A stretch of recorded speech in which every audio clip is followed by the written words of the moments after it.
What's up, friends of the good mood? This is Manni and welcome to this crazy skirmish with these hover robots that we had a while ago, right? You remember you could play this for a couple of days, and it's like a week ago or maybe even longer, depends on when I release the video. That there's so much new stuff that I had to release first. The 4.1 update, Shredder and Pulsar came and whatnot, live streams, giveaways, right? So I couldn't get to the release time yet. But now we are finally here, we can finally do this, and although the skirmish is most definitely over by that time, it's still so that I wanted to share this gameplay with you because I had quite a bit of fun playing with these hovers. You had an Orkan Pinata hover, you had a Scourge and Spark hover, you had one with Gust and Storm, and Tarans and Magnums, and what's the other one? There was one more. Oh yeah, Mulots, right?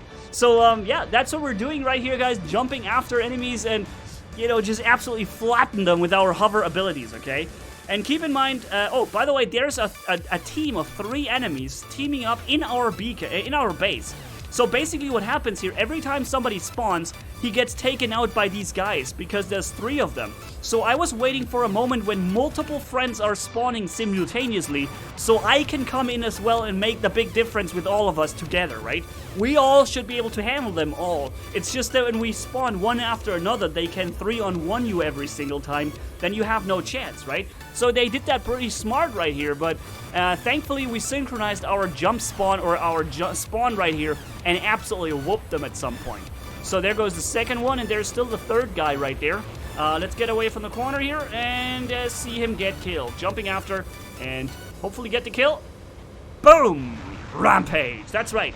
We're already on Rampage with this one here. Yeah, what is there to say? The hover mechanic, the hover jump was changed for this one, right? In this skirmish, the hover jump was a different one. It wasn't how it normally is, the jump. Normally you have the jump so that, you go upwards and then you just glide forward slightly and get faster and faster by the second. But in this case here, you basically have a mad forward jump, and you can keep accelerating forward, getting more and more momentum forward. All right, this is a way of doing it.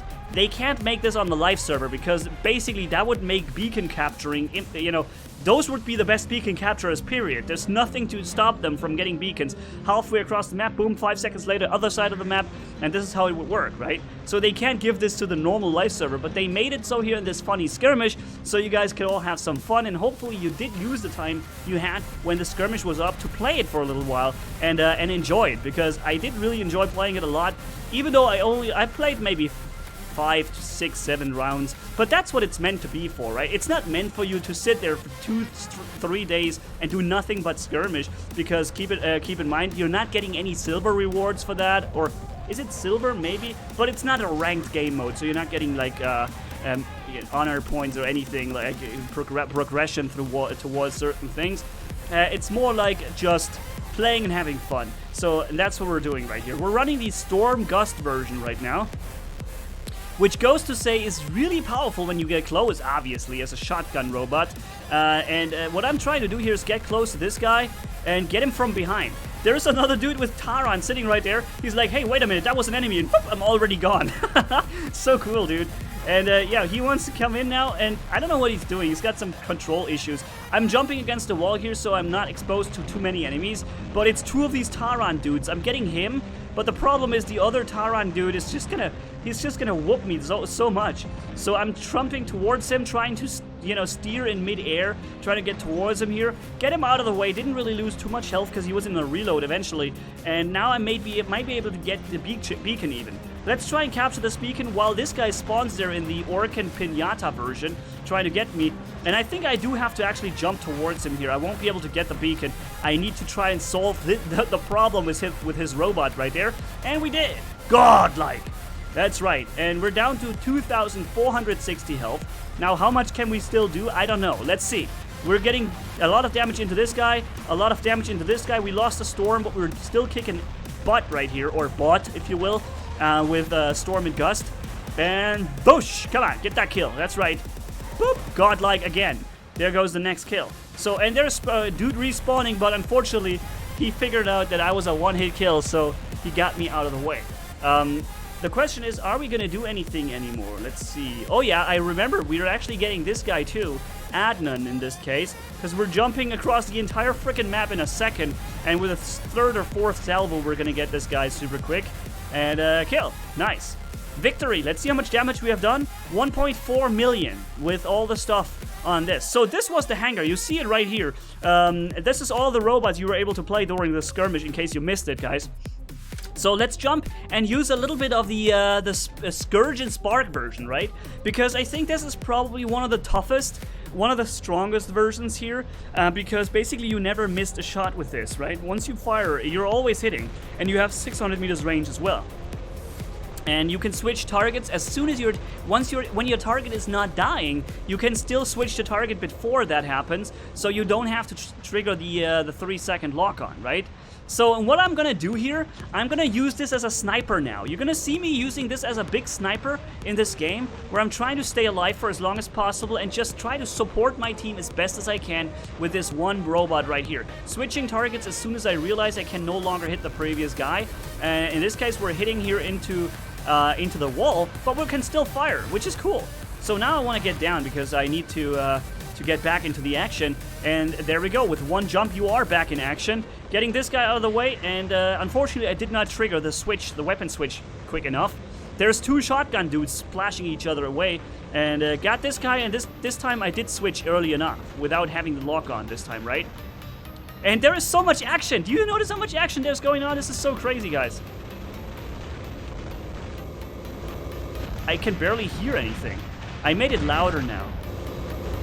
Yeah. I think this is how we have to have it so that we can actually start hearing the fire from the Scourge, right? And, yeah, so let's get this guy out of the way right there.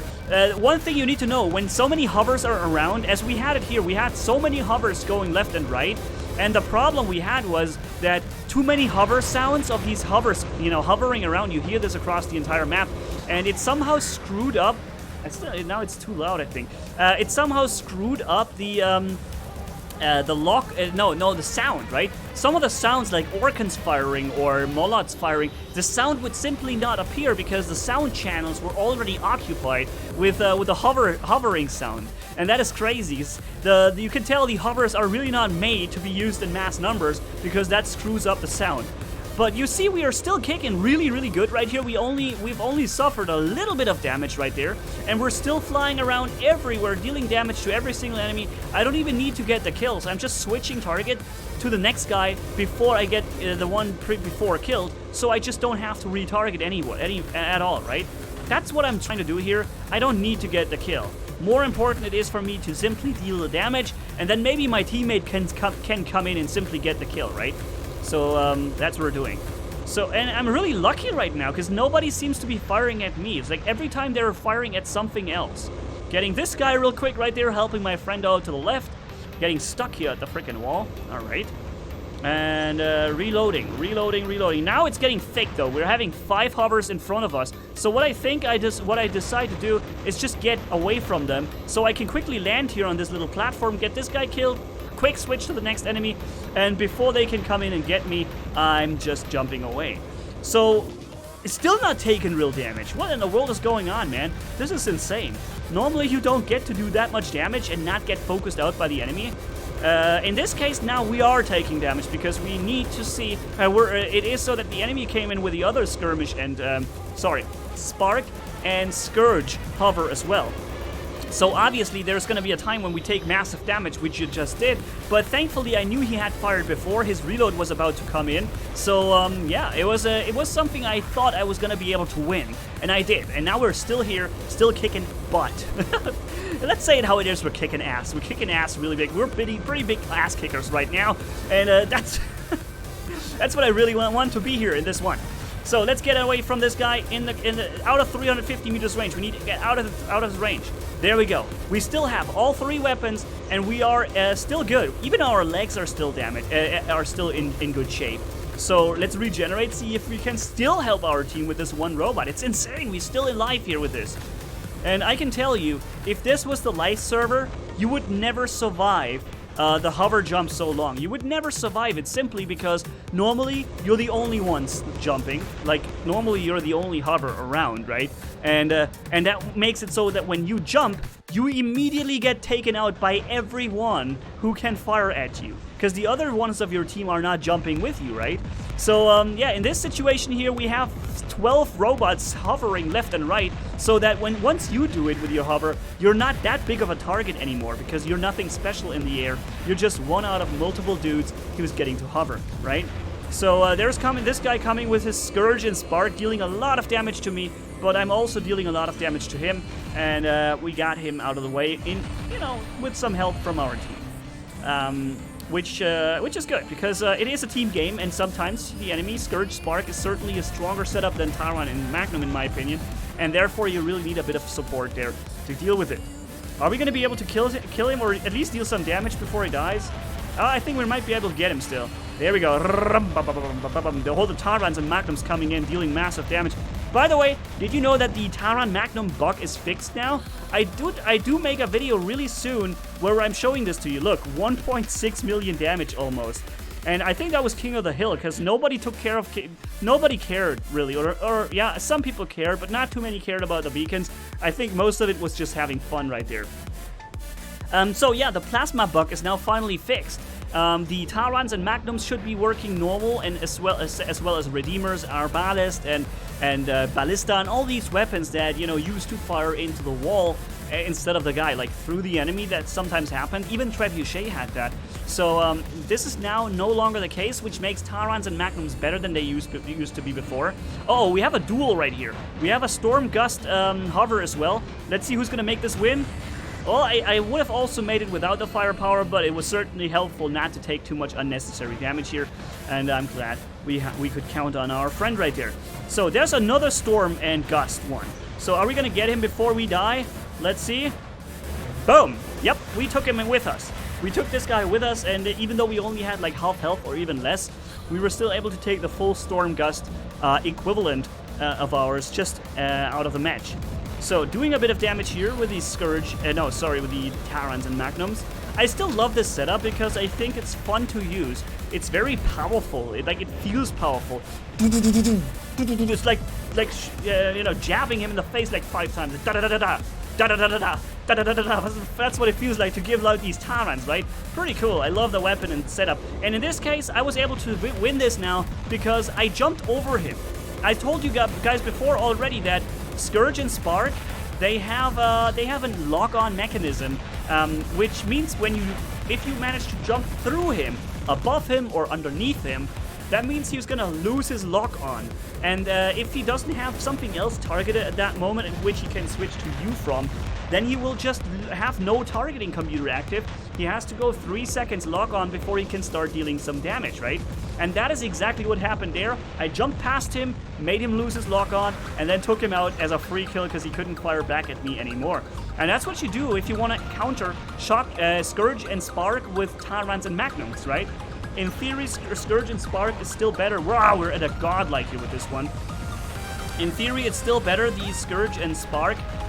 But if you play well in certain situations, you can screw around with the targeting of the enemy and come out victorious, right? So we had our first godlike right here. Let's see if we can repeat that. We're dealing some good damage to this guy. The other dude is jumping away. Maybe he's getting taken out by something. He's got a very low amount of health. Yep, he is dead. I didn't take him out, but somebody did. So, okay, dealt a bit of damage. Yeah, I think we haven't gotten a single kill. Who cares? What a kills mean nothing to me. That's right, they mean nothing to me. What means something to me is damage, and that's what we can do quite a lot here. So I think the hover jump here on this particular jump is changed so that I would not be able to jump out of the arena. I actually have to physically walk out of the arena here, because if I jump, I'm not going to be able to do anything with it. Look, the Orkans is still only halfway regenerated, even though we haven't done any firing in like 20 seconds or so. And they're depleted so quickly again. But, that's Orkans. That's the burst fire with the Orkans, right? When you... See? You can't jump out of this. You just can't jump out of the arena right here. So I guess I'm going to have to walk down and wait for it. Let's just wait. Wait. Okay, there. Oh, you know what? I can hit him around the corner right there. Because, you know, if he's hiding behind this little column there, or obstacle, I can simply just go ahead and, oh, wow, he made it in. Wow, he made it inside of this. Crazy. All right, so you know what? We're going to jump against the wall, do we? So he doesn't get it. Oh, there's 2 of them now. Oh, boy. And one of them has Storm and Gust. Now, we're dead, dude. We are so dead. We have no chance. Wait a minute. What? He got killed by whom? Who killed him? That was a Storm Gust hover, and somebody somehow managed to take care of him. Oh, there's another one of our team still sitting there. All right, I guess he somehow made it. I didn't even see him before. So now back into the Scourge and Spark version right here. And the match is almost over. And I'm glad I was able to still record some footage from the Skirmish, because I really think it's a funny thing to watch. Like jumping, everyone hovering around. And basically it's a lot of skill that you need to use. In my opinion, this is quite a skill-based game mode. First off, everyone has the same condition. Everyone has the same robots. And secondly, if you know these techniques, like making the lock-on of your enemy, scramble the lock-on by jumping through him or something like that, those are skill elements. You can use them so well here on this game mode and just absolutely surpass your enemies based off of skills, right? Here, for example, doing the quick switch, choosing the next target before the one dies before, so that you have no 3-second lock-on, even if it means you're not getting the kill, but it's not important, because if your team's getting the kill, it's already good enough, right? So, did the same thing here, and there we go. What is that? Which one is it? Is it with the Molots? Yeah, this is the guy with the Molots. He's probably reloading. Frickin' 10 seconds reload. Why aren't the Molots being buffed? I don't understand. It's such a terrible weapon. Does he respawn? Yup, he does. He's got the Scourge and Spark. So, you know what? I'm jumping right after him here, and just staying as close as I can so I deal as much damage as I can. And boom, there he goes. He did take one of our team with him, though. So let's see how much damage we have done in this one. It was the second godlike in a row, so that's supposed to mean something, right? It's probably going to be a lot of damage that we have done. So let's go and see. That was a whooping 1.7 million damage if we rounded up a little. So great match. We even captured 3 beacons. I didn't even know we captured the beacon. What the heck? When did I do that? Oh well, I had no interest in beacons, I can tell you. Anyways, thank you guys so much for watching. If you enjoyed this video, leave a like and comment down below. And if you haven't already, hit subscribe, as brutal as a man can do, for more. Thanks for bearing with me. You guys are awesome as always. Manni-Gaming signing off. Bye-bye.